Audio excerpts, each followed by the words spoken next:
RTL Matin. Z comme Zemmour. Bonjour Éric Zemmour. Bonjour. Alors vous voulez revenir ce matin sur les interventions de Claude Guéant cette semaine, notamment mardi matin, ici même à RTL. Le ministre de l'Intérieur a dévoilé les chiffres de la délinquance pour 2011 qui sont, disons, nuancés.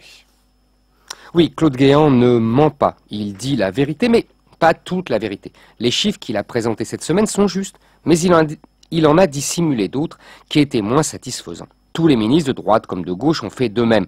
Quand il accuse les bandes étrangères venues de l'Europe de l'Est, en particulier de Roumanie, d'être responsables de l'explosion du nombre de cambriolages, Guéant est épinglé par les médias qui lui reprochent de courir après le Front National. Pourtant, là aussi, il dit la vérité.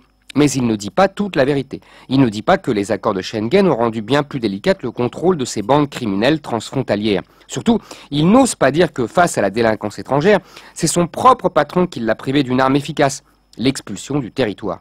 La fameuse double peine que Nicolas Sarkozy, ministre de l'Intérieur, fut si fier d'avoir supprimée, tandis que son successeur, Place Beauvau, aidé en cela par quelques députés UMP, essaye discrètement de la rétablir.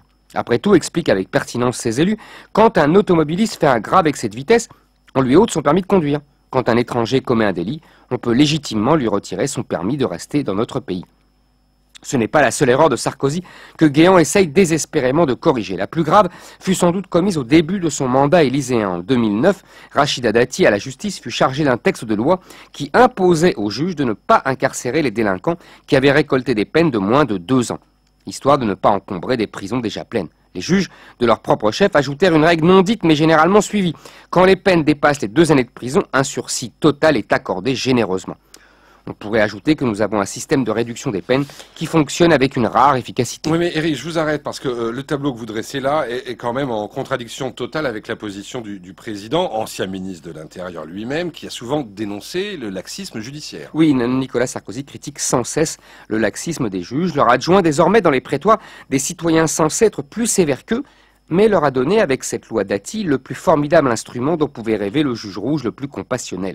Le décalage entre le discours sans tabou de Nicolas Sarkozy contraste avec son action. Le résultat est évident, des dizaines de milliers de délinquants condamnés courent dans la nature. Notre système ne les emprisonne ni ne les contrôle. Les contraintes budgétaires et la culture de l'excuse, inlassablement dénoncées par le criminologue Xavier Hofer, se conjuguent pour favoriser une large impunité. Et l'impunité encourage le crime. Là aussi, sans le dire, Claude Guéant essaye de corriger Nicolas Sarkozy. L'Assemblée a déjà voté la construction de 20 000 places de prison et des députés UMP autour d'Éric Ciotti réclament l'abolition de cette loi de 2009. Mais tout cela vient bien tard. Et c'est signé Z. Z comme Zemmour, Éric Zemmour. On vous retrouve aussi sur RTL.fr, sinon à lundi.